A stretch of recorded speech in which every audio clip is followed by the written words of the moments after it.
నమస్కారం. N times కి స్వాగతం. హెడ్లైన్ చూద్దాం.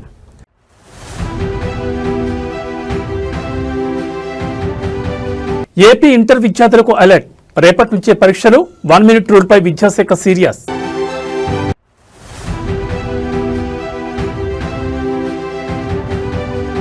తెలంగాణలో రాక్షస పాలన. పసికందు ప్రాణం తీసిన అధికార గర్వం.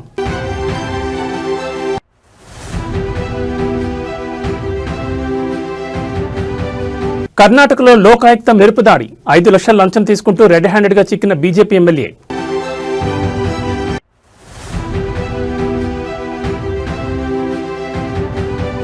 ఫిల్మ్ఫేర్ వేదికగా పుష్ప 2 రూలింగ్. ఉత్తమ నటుడిగా icon star Allu Arjun record. Sukumar magic.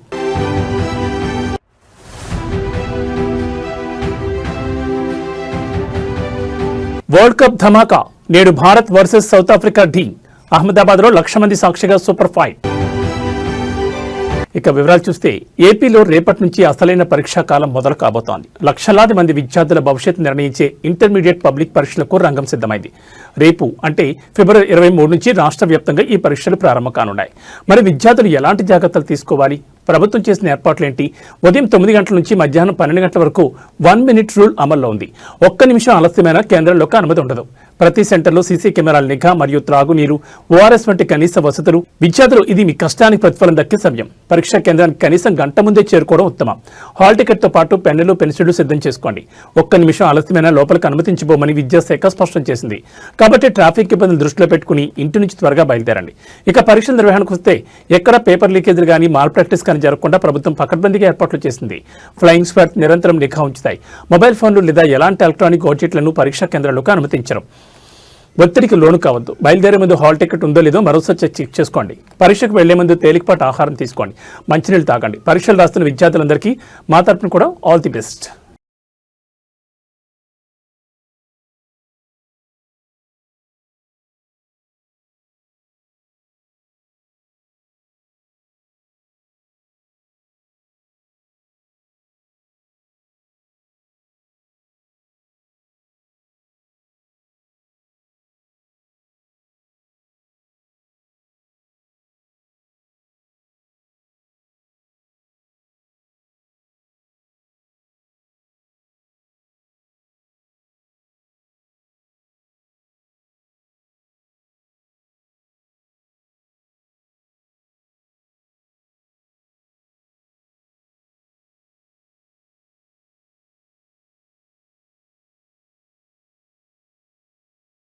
Andhra Pradesh digital చరిత్రలో నేడు మరో మైలురాయి పడబోతోంది. పల్లె పల్లెకు హైస్పీడ్ ఇంటర్నెట్ చేరడమే లక్ష్యంగా రాష్ట్ర ప్రభుత్వం అడుగులు వేస్తోంది. గ్రామీణ ప్రాంతాల్లో ఇంటర్నెట్ విప్లవాన్ని తీసుకొచ్చే భారత్ నెట్ ప్రాజెక్టుపై నేడు కీలక ఒప్పందం జరగనుంది. ముఖ్యమంత్రి చంద్రబాబు నాయుడు, కేంద్ర టెలికమ్యూనికేషన్ శాఖ మంత్రి జ్యోతిరాదిత్య సింధియా సమక్షంలో ఈ చారిత్రాత్మక కార్యక్రమం నిర్వహించనున్నారు.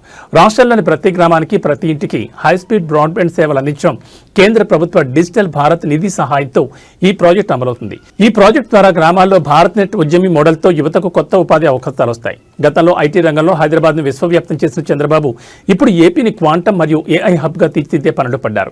ఇందులో భాగంగానే మొన్న ఢిల్లీలో గూగుల్, ఐబీఎం వంటి సంస్థలతో 7 ఒప్పందాలు చేసుకున్న సంగతి తెలిసిందే. దానికి కొనసాగింపుగా ఇప్పుడు గ్రామాల్లో డిజిటల్ మౌలిక వస్తువులను బలోపేతం చేసేందుకు భారత్ నెట్తో చేతులు కలుపుతున్నారు. ఈ భారత్ నెట్ ఒప్పందం వల్ల పల్లెటూళ్ళలో చదువుకునే విద్యార్థులకు ఆన్లైన్ విద్య, రైతులకు డిజిటల్ వ్యవసాయ సేవలు మరియు ప్రజలందరికీ ఈ గవర్నెన్స్ సేవలు వేగంగా అందుతాయి. ముఖ్యంగా రింగ్ టెక్నాలజీని ఉపయోగించడం ద్వారా ఇంటర్నెట్ కనెక్షన్లు ఎలాంటి అంతరాయం లేకుండా చూసేలా ఈ ఒప్పందాలు, నిబంధనలు ఉన్నాయి. ప్రతి గ్రామ పంచాయతీకి ఫైబర్ ఆప్టిక్ కేబుల్ నెట్వర్క్, కేంద్రం నుంచి సుమారు 100 కోట్ల రూపాయల కేటాయింపులు, టెలిమెడిసిన్, ఆన్లైన్ బ్యాంకింగ్ వంటి సేవలు మారుమూల ప్రాంతాలకు చేరువవుతాయి. ముఖ్యమంత్రి చంద్రబాబు అమరావతిని క్వాంటమ్ వ్యాలీగా, ఏపీని టెక్నాలజీ రాజధానిగా మార్చాలనే సంకల్పంతో ఉన్న వేళ ఈ భారత్ నెట్ ఒప్పందం గ్రామీణ ఆర్థిక వ్యవస్థను పరుగులు పెట్టించనుంది.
ప్రముఖ పుణ్యక్షేత్రం శ్రీశైలంలో భారీ ప్రమాదం తప్పింది. భక్తులతో కిటకిటలాడుతున్న క్షేత్రంలో ఒక్కసారిగా మంటలు చెలరేగి కలకలం సృష్టించాయి. శ్రీశైలం ఆలయం సమీపంలోని ఒక వీఐపీ కాటేజ్లో అగ్ని ప్రమాదం సంభవించింది. అసలు అక్కడ ఏం జరిగింది? భక్తులు సురక్షితంగా ఉన్నారా? శ్రీశైలం దేవస్థానం పరిధిలోని ఒక వీఐపీ కాటేజ్ గదిలోని ఏసీ ఒక్కసారిగా పేలడం వల్ల ఈ మంటలు వ్యాపించాయి. కాటేజ్లోని ఫర్నిచర్ మరియు ఇతర వస్తువులు అగ్నికి ఆహుతయ్యాయి. పవిత్ర క్షేత్రం శ్రీశైలంలో భక్తులు బస చేసే ఒక వీఐపీ కాటేజ్లో ఉన్నటువంటి భారీ శబ్దం వినిపించింది. గదిలోని ఏసీ షార్ట్ సర్క్యూట్ కారణంగా పేలిపోవడంతో మంటల క్షణాల్లో గది మొత్తం వ్యాపించాయి.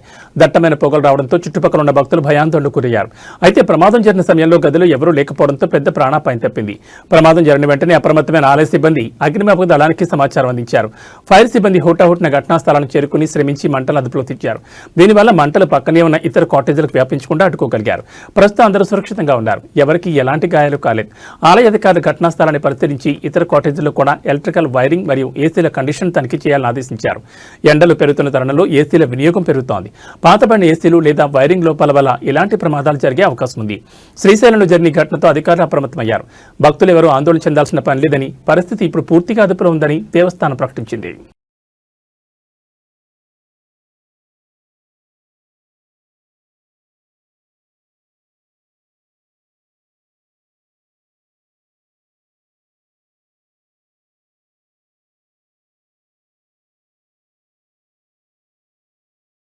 తెలంగాణ సమాజం తలదించుకోవాల్సిన భయంకరమైన ఘటన వెలుగులోకి వచ్చింది. అధికారం ఇచ్చి గద్దెనెక్కిస్తే ఆ అధికార మదంతో కళ్లు మూసుకుపోయిన కొందరు నాయకులు సామాన్య ప్రాణాలతో చెలరేగిపోతున్నారు.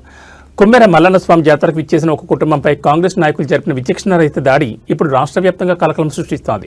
జాలి, దయ అన్న పదాలకు తావు లేకుండా 2 నెలల పసికందను కూడా చూడకుండా కాలితో తన్ని ప్రాణం తీసిన వైనం సభ్య సమాజాన్ని ఉలిక్కిపడేలా చేస్తోంది.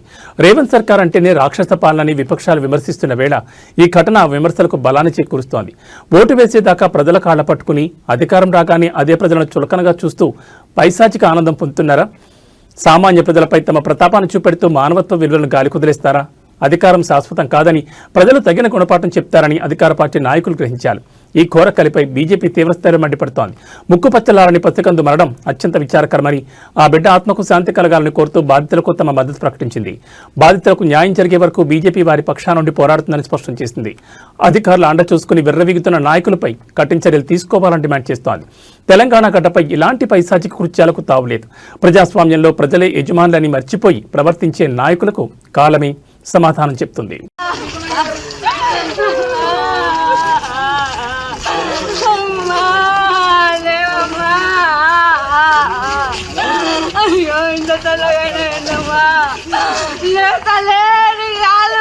తెలంగాణ ప్రజలకు వాతావరణ శాఖ కీలక హెచ్చరిక జారీ చేసింది. ఎండలు ముదురుతున్న వేళ ఒక్కసారిగా వాతావరణం మారిపోబోతోంది. రాగల 3 రోజుల పాటు రాష్ట్రంలోని పలు జిల్లాల్లో అకాల వర్షాలు కురిసే అవకాశం ఉందని వాతావరణ కేంద్రం తెలిపింది. ముఖ్యంగా ఉరుములు, మెరుపులతో కూడిన వర్షాలు పడే ఛాన్స్ ఉండడంతో ఎల్లో అలర్ట్ ప్రకటించారు. ఫిబ్రవరి 22 నుంచి 24 తేదీ వరకు ఆదిలాబాద్, నిజామాబాద్, కామారెడ్డి, నిర్మల్ మరియు పరిసర ప్రాంతాలు గంటకు 30 నుంచి 40 కిలోమీటర్ల వేగంతో వీచే గాలులు, పిడుగులు పడే అవకాశం ఉంది. ఈ అకాల వర్షాల కారణంగా అన్నదాతలు ఆందోళన గురిచేస్తోంది. ప్రస్తుతం చేతికొచ్చిన పంటలు, ఆరబోసిన ధాన్యం విషయంలో రైతులు అప్రమత్తంగా ఉండాలి. ముఖ్యంగా ఉత్తర తెలంగాణ జిల్లాలైన ఆదిలాబాద్, నిజామాబాద్, కామారెడ్డి ప్రాంతాల్లో వర్ష ప్రభావం ఎక్కువగా ఉండొచ్చని అంచనా వేస్తున్నారు. ఆకాశం మేఘావృతమై ఉష్ణోగ్రతలు ఒకసారిగా తగ్గే అవకాశం ఉంది. ఉరుములు, మెరుపులు వచ్చే సమయంలో చెట్ల కింద గానీ, విద్యుత్ స్తంభాల దగ్గర గానీ ఉండొద్దని అధికారులు సూచిస్తున్నారు. పిడుగులు పడే ప్రమాదం ఉన్నదన బయట తిరిగేవారు సురక్షిత ప్రాంతాల్లో ఆశ్రయం పొందాలని కోరుతున్నారు. గాలివాన వల్ల అక్కడక్కడ విద్యుత్ సరఫరా కూడా అంతరాయం కలిగే అవకాశం ఉంది. కళ్ళాల్లో ఉన్న ధాన్యం తడవకుండా టార్పాలిన్ కవర్లు సిద్ధం చేసుకోవాలని, వర్షం పడే సమయంలో వాహనదారులు జాగ్రత్తగా ఉండాలని, దృశ్యమానం తగ్గే అవకాశం ఉందని తెలిపారు. ఉరుములు మొదలైనప్పుడు ఎలక్ట్రానిక్ వస్తువులను వాడకపోవడం ఉత్తమన్నారు. ఈ అకాల వర్షాల వల్ల అటు సామాన్య ప్రజలకు ఎండల నుంచి కాస్త ఉపశమనం లభించినా ఇటు రైతాంగానికి మాత్రం కంటి మీద కొనుక్కు లేకుండా చేస్తోంది. వాతావరణంలో వస్తున్న మార్పులను గమనిస్తూ ఎప్పటికప్పుడు అప్రమత్తంగా ఉండాలని అధికారులు సూచిస్తున్నారు.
ఉత్తర తెలంగాణ వరప్రదాయిని దేవాదుల ఎత్తిపోతల పథకంపై రాష్ట్ర ప్రభుత్వం స్పెషల్ ఫోకస్ పెట్టింది.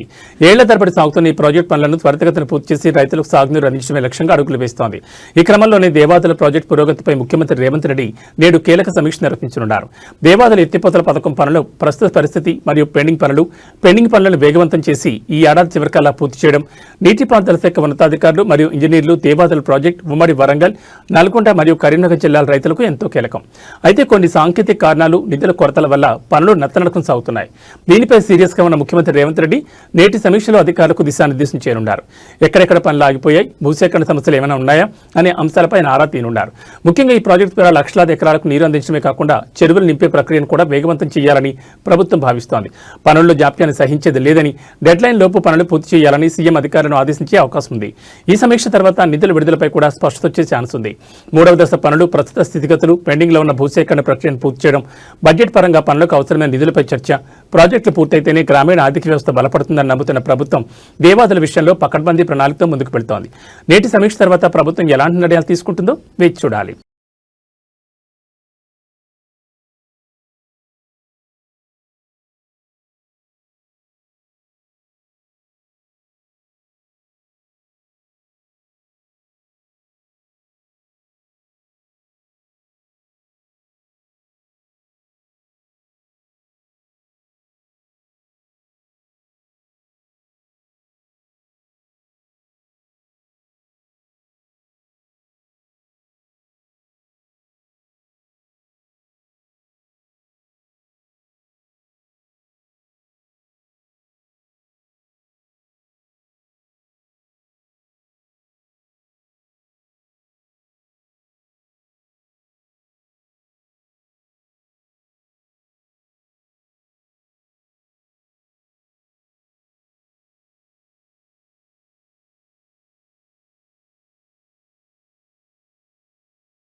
తెలంగాణలో నేడు విద్యార్థుల కోలాహలం కనిపిస్తోంది. రాష్ట్ర వ్యాప్తంగా ఉన్న గురుకుల పాఠశాలలో 5వ తరగతి ప్రవేశాల కోసం నిర్వహించే TGCET 2026 పరీక్ష నేడు ప్రారంభమైంది. తమ ఉజ్వల భవిష్యత్తు కోసం వేలాది మంది చిన్నారి విద్యార్థులు ఈ పోటీ పరీక్షకు హాజరవుతున్నారు.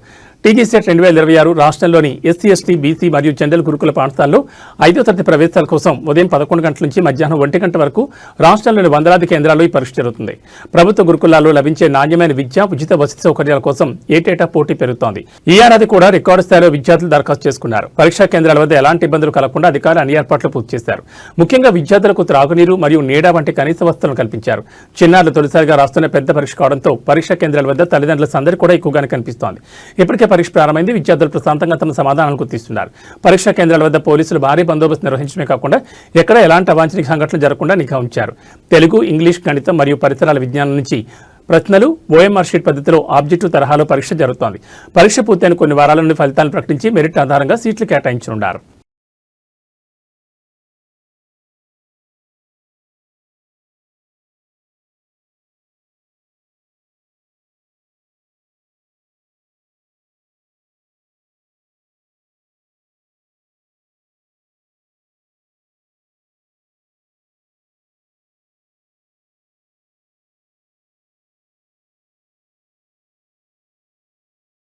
పొరుగు రాష్ట్రం కర్ణాటకలో రాజకీయ ప్రకంపనలు రేగుతున్నాయి. అవినీతిపై ఉక్కుపాదం మోపుతున్న లోకాయుక్త పోలీసులు ఏకంగా ఒక అధికార పార్టీ ఎమ్మెల్యేను రెడ్ హ్యాండెడ్ గా పట్టుకున్నారు. 5 లక్షల రూపాయల లంచం తీసుకుంటూ BJP MLA doctor Chandru Lamani పోలీసులకు చిక్కారు. ఈ ఘటన ఇప్పుడు కన్నడ పెను సంచలనంగా మారింది. డాక్టర్ చంద్రు లమాని సిరహట్టి నియోజకవర్గ బీజేపీ ఎమ్మెల్యే 5 లక్షల రూపాయల నగదు లంచం తీసుకుంటుండగా పట్టుబడ్డారు. లోకాయుక్త పోలీసులు గదర్ జిల్లాలోని సిరహట్టి నియోజకవర్గ ఎమ్మెల్యే చంద్రు లామాని ఒక పని కోసం 5 లక్షల రూపాయలు డిమాండ్ చేసినట్లు సమాచారం. బాధితులు లోకాయుక్త పోలీసులను ఆశ్రయించడంతో వారు పకడ్బందీగా ప్లాన్ వేశారు. ప్లాన్ ప్రకారం ఎమ్మెల్యే లంచం తీసుకుంటుండగా లోకాయుక్త అధికారులు మెరుపుదాడి చేసి ఆయన్ను రెడ్ హ్యాండెడ్ గా పట్టుకున్నారు. ఎమ్మెల్యే అరెస్టుతో గదర్ జిల్లాలో ఒక్కసారిగా ఉద్రిక్తత నెలకొంది. నియోజకవర్గ అభివృద్ధి పనుల్లో లేదా ఇతర సివిల్ వ్యవహారాల్లో ఈ లంచం డిమాండ్ చేసినట్లు ప్రాథమిక విచారణలో తెలుస్తోంది. ఇప్పటికే ఆయన కార్యాలయం మరియు నివాసంలో లోకాయుక్త పోలీసులు సోదాలు నిర్వహిస్తున్నారు. అవినీతి ఆరోపణలతో ఎమ్మెల్యే చిక్కడం బీజేపీకి పెద్ద తలనొప్పిగా మారింది. ఎమ్మెల్యేను అదుపులోకి తీసుకున్న పోలీసులు ఆయన కోర్టులో ప్రవేశపెట్టేందుకు సిద్ధమవుతున్నారు. ఈ ఘటనపై ప్రతిపక్షాలు బగ్గుమంటున్నాయి. ప్రభుత్వంలోని అవినీతికి ఇది నిదర్శనమని విమర్శిస్తున్నాయి. లంచంగా తీసుకున్న నగదును పోలీసులు స్వాధీనం చేసుకున్నారు. ప్రజాప్రతినిధులే ఇలా లంచాలకు అలవాటు పడితే సామాన్యుల పరిస్థితి ఏంటన్న ప్రశ్నలు తలెత్తుతున్నాయి. డాక్టర్ చంద్రు లామాని అరెస్ట్ వ్యవహారం కర్ణాటక రాజకీయాల్లో ఎలాంటి మలుపు తిరుగుతుందో చూడాలి మరి.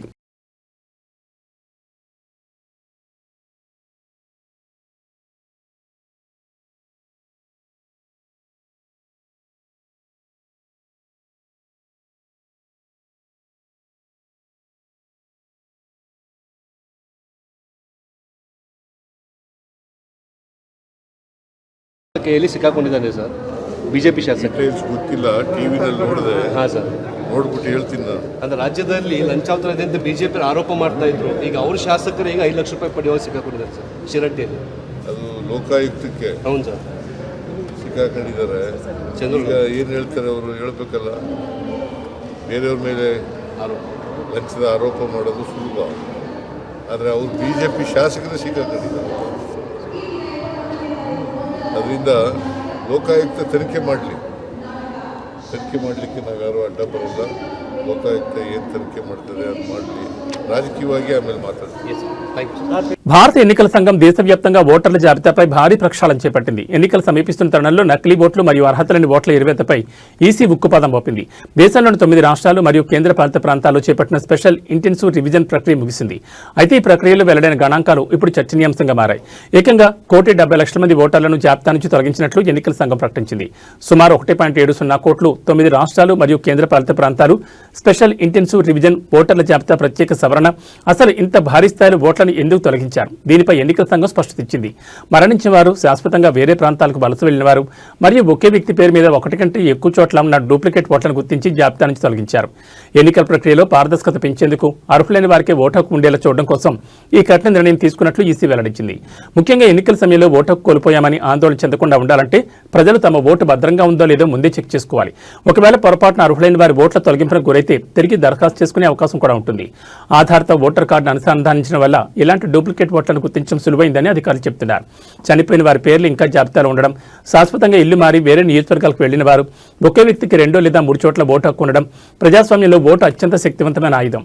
అలాంటి ఓటర్ల జాబితాలో అక్రమాలు జరగకుండా ఎన్నికల సంఘం తీసుకునే చర్యలు ఎంతవరకు సత్ఫలితాన్ని ఇస్తాయో చూడాలి. మరి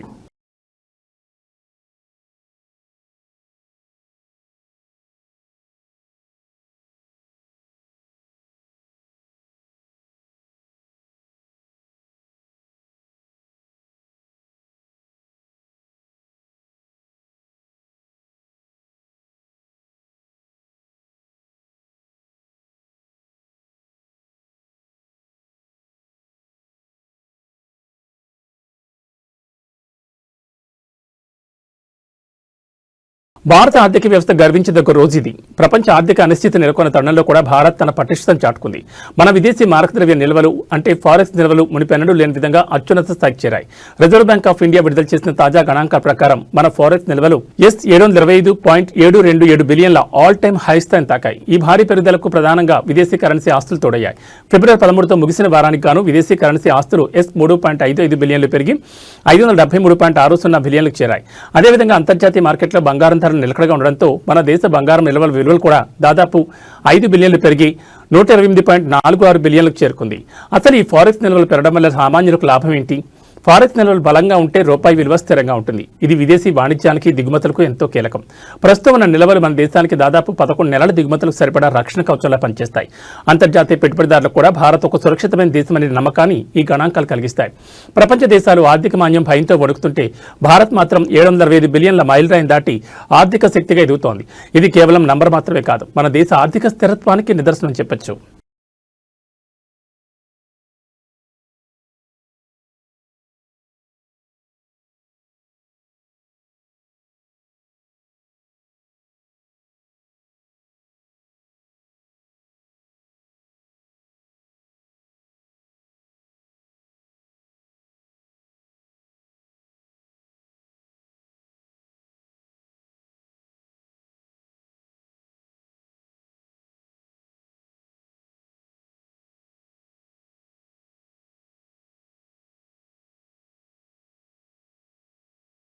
సినీ లోకంలో అత్యంత ప్రతిష్టాత్మకంగా భావించే బ్లాక్ లేడీ అవార్డుల సందడి ముగిసింది. కేరళలోని కొచ్చి వేదిక జరిగిన 70వ ఫిల్మ్ఫేర్ అవార్డ్స్ 2026 వేడుకలో తెలుగు చిత్ర పరిశ్రమ తన సత్తా చాటింది. టాలీవుడ్ బాక్సాఫీసును షేక్ చేసిన పుష్ప 2 అవార్డుల వేటలోనూ తన రోలింగ్ చూపించింది. ఐకాన్ స్టార్ అల్లు అర్జున్ మరోసారి ఉత్తమ నటుడిగా నిలిచి రికార్డు సృష్టించారు. ఈ అవార్డుతో అల్లు అర్జున్ తన కెరీర్లో 7వ ఫిల్మ్ఫేర్ అవార్డును ఖాతాలో వేసుకున్నారు. పుష్ప ది రైజ్ కు నేషనల్ అవార్డు అందుకున్న బన్నీ ఇప్పుడు పుష్ప 2కు బెస్ట్ యాక్టర్ అవార్డు అందుకోవడం విశేషం. ఇక దర్శకుడు సుకుమార్ తనదైన మేకింగ్ తో మరోసారి బెస్ట్ డైరెక్టర్ అవార్డును కైవసం చేసుకున్నారు. కేవలం భారీ బడ్జెట్ సినిమాలే కాదు, కంటెంట్ ఉన్న చిన్న సినిమాలు కూడా ఈసారి మెరిశాయి. 35 చిన్న కథ కాదు సినిమాలో తల్లి పాత్రలో అద్భుతమైన నటన కనబరిచిన నివేదిత థామస్ ఉత్తమ నటిగా అవార్డు అందుకోవడం అందరినీ ఆకట్టుకుంది. అలాగే కల్కి 2898 ఏడీలో అశ్వత్థామగా మెప్పించిన లెజెండరీ యాక్టర్ అమితాబ్ బచ్చన్ ఉత్తమ సహాయ నటుడిగా నిలిచారు. మొత్తానికి కొచ్చిలో జరిగిన ఈ వేడుకలో టాలీవుడ్ స్టార్స్ మెరుపులు మెరిపించారు. అల్లు అర్జున్ తన స్పీచ్లో అభిమానులకు కృతజ్ఞతలు తెలుపుతూ పుష్ప 3 పై కూడా హింట్ ఇచ్చారు.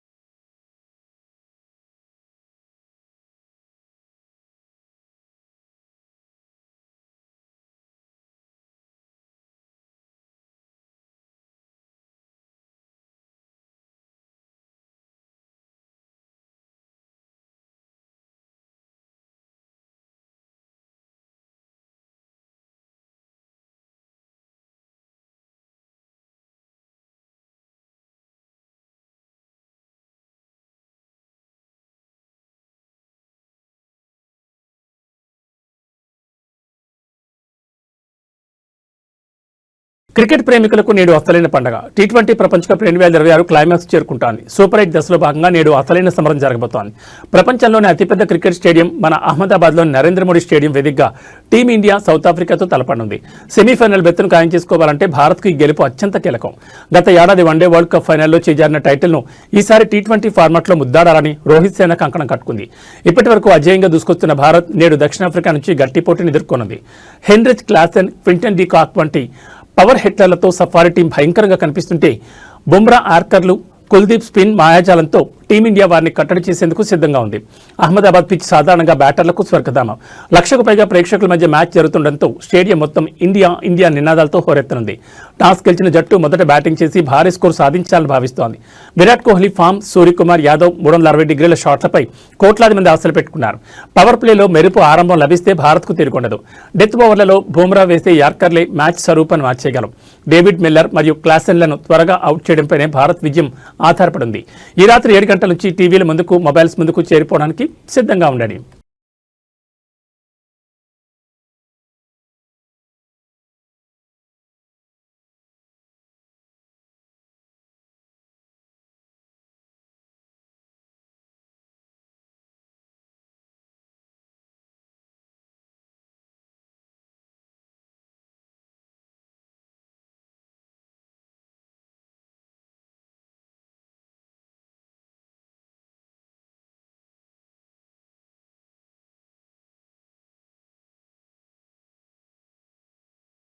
ఇక బులెటిన్ ముగించే ముందు హెడ్లైన్స్ మరోసారి.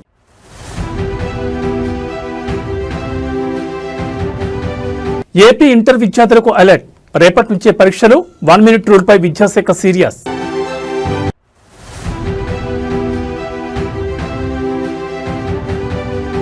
తెలంగాణలో రాక్షస పాలన. పసికందు ప్రాణం తీసిన అధికార గర్వం.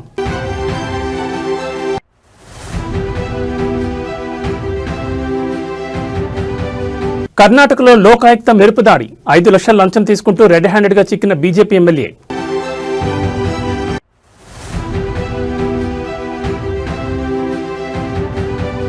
ఫిల్మ్ఫేర్ వేదికగా పుష్ప 2 రూలింగ్. ఉత్తమ నటుడిగా icon star Allu Arjun record, Sukumar magic.